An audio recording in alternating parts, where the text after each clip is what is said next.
Je passe la parole du coup à Monsieur Glonneau de Corcouët.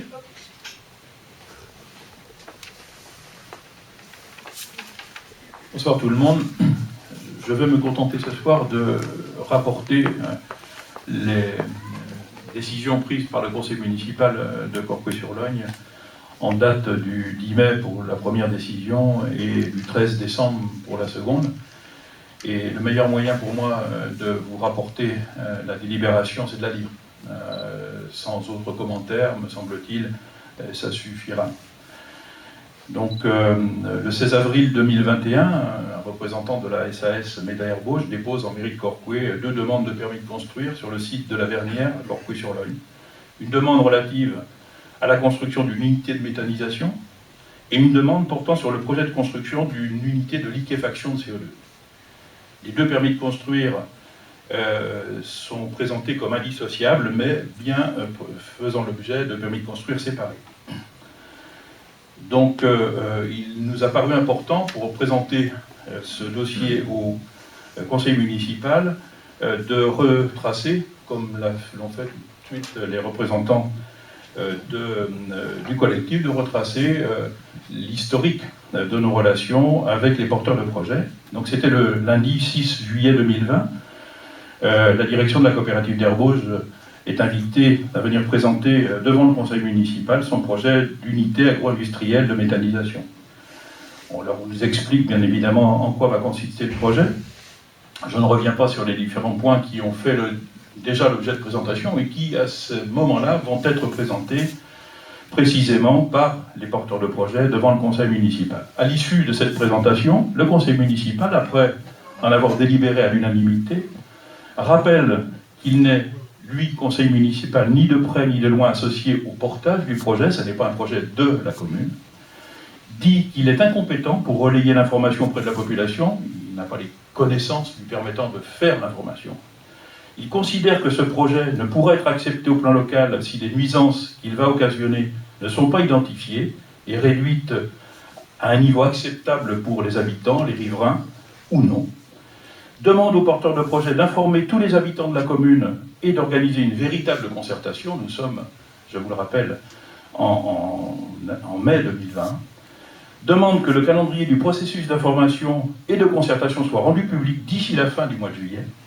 Demande que toutes les données écologiques, sociales, économiques nécessaires à la compréhension du projet et de ses conséquences soient transmises à la population par tous les moyens opportuns. Le lundi 19 octobre 2020, le conseil municipal, après avoir rappelé la délibération du 6 juillet, considérant l'absence de réponse de la coopérative d'Herbauge concernant les points que je viens de vous dire, demande à ce moment-là à la Commission nationale du débat public d'organiser le débat nécessaire à la compréhension des enjeux sociétaux, environnementaux et économiques du projet de construction d'une unité de méthanisation portée par la coopérative d'Herbauge et autorise le maire à engager toutes les démarches nécessaires à la mise en œuvre de cette saisine. Le 22 octobre 2020, en exécution de la délibération, j'interroge la CNDP par courriel. Le 2 novembre 2020, le service instruction des saisines et relations maîtres d'ouvrage de la Commission nationale du débat public me répond par courriel que je dois passer par le préfet. J'interroge le préfet immédiatement, c'est-à-dire le 12 novembre 2020, par courrier recommandé avec avis de réception. Le 26 février 2021, lors d'un déplacement du Premier ministre à Nantes, je fais remettre en main propre au Premier ministre, par les bons soins de Madame le maire de Nantes, un nouveau courrier de sollicitation de saisine de la CNDP. Parallèlement, entre septembre 2020 et février 2021, le conseil municipal a auditionné des représentants des syndicats d'énergie de Vendée et de la Loire-Atlantique, des représentants des agriculteurs parties prenantes du projet et d'autres ayant fait le choix de ne pas y adhérer, des représentants du collectif des citoyens de Corcouët, des chercheurs du Collège des transitions sociétales de l'Université de Nantes, afin de croiser les points de vue et analyser les différentes positions pour se forger une opinion éclairée. Partant de tout cela, le conseil municipal, donc le 10 mai 2021, prend acte que les courriers des 12 novembre 2020 et du 26 février 2021, adressés respectivement au préfet et au Premier ministre, sont restés sans réponse, à la date du présent Conseil. C'est-à-dire que les interrogations formulées en novembre et en février sont restées le 10 mai sans réponse. Constate avec surprise le dépôt simultané de 2 permis de construire, celui de l'unité de méthanisation et celui d'une unité de liquéfaction de CO2, alors que cette double procédure n'a fait l'objet d'aucune information préalable de la part des porteurs de projet. En tant qu'ils disposent d'1 mois pour formuler un avis sur ces demandes de permis, conformément à l'article 423-59 du Code de l'urbanisme. Note que le projet de méthanisation est envisagé sur une parcelle située en zone A du PLU et que le terrain destiné à l'unité de liquéfaction de CO2 est situé en zone UE du même PLU. Ces installations sont donc compatibles avec le zonage. Considère que le chemin rural d'accès envisagé aux installations projetées n'est pas adapté, sécurité, gabarit, type de chaussée, au futur trafic qui viendra s'ajouter à celui existant pour la COP d'Air Bauges, soit 210 à 215 véhicules jour, dont plus de 200 poids lourds. Aussi, en application des articles de l'article R111-13 du Code de l'urbanisme, le Conseil refuse ces 2 projets qui, par leur situation ou leur importance, imposent soit la réalisation par la commune d'équipements publics nouveaux hors de proportion avec ses ressources actuelles, soit un surcroît important des dépenses de fonctionnement des services publics.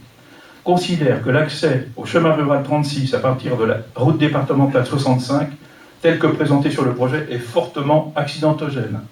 Considère que les 2 projets de méthaniseurs et de liquéfacteurs sont situés sur 2 terrains qui ne sont pas desservis par des voies départementales et communales dans des conditions répondant à leur importance et à leur destination, et aménagements envisagés, notamment que ces voies rendent difficile la circulation ou l'utilisation des engins de lutte contre l'incendie. En conséquence, et en application de l'article R111-5 du Code de l'urbanisme, le Conseil refuse les 2 projets.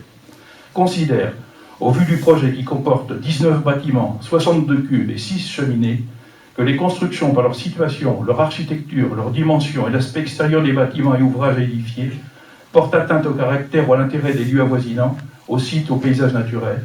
En conséquence, et en application de l'article A11 du PLU, qui s'appuie sur l'article R111-27 du Code de l'urbanisme, le Conseil refuse les 2 projets. Considère que compte tenu du volume de gaz envisagé, plus de 26 millions de mètres cubes an de méthane, et de l'absence d'informations claires et suffisantes sur les conditions réalistes d'acheminement du gaz produit par gazoduc jusqu'au poste d'injection sur le réseau GRDF situé à 12 km, la commune ne peut pas prendre le risque de voir stocker sur son territoire ou acheminer par transport routier un tel volume explosif. En conséquence, le Conseil refuse les 2 projets. Considérant que l'un de nous, M. Sauvaget, étant partie prenante du projet, ne participe pas au vote, considérant qu'aucune demande de vote à bulletin secret n'a été formulée, le vote a lieu à main levée. Après en avoir délibéré, à 19 voix contre le projet, le conseil municipal prononce un avis défavorable à la construction d'une unité de méthanisation et d'une unité de liquéfaction de CO2 sur le site de la coopérative d'Air Bauges, au lieu-dit La Vernière, à Corcueil-sur-Vin. C'est un peu long, mais c'est la délibération complète du conseil municipal. Je crois que cela est un acte administratif, un acte politique qui est visible et lisible par tous, et ça me paraissait important de vous en donner lecture. Je ne vais pas vous faire la lecture de la délibération du 13 décembre dernier, relative au permis de construire déposé par les porteurs de projet, deuxième permis de construire, puisque le premier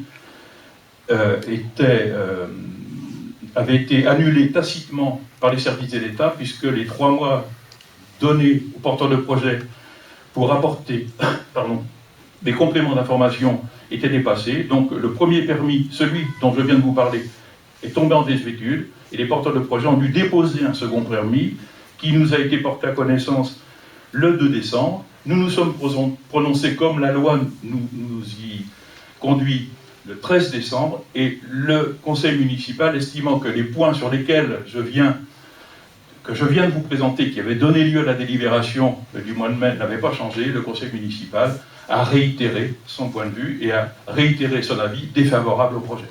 Donc, et ça c'était récent, puisque c'était le 13 décembre dernier.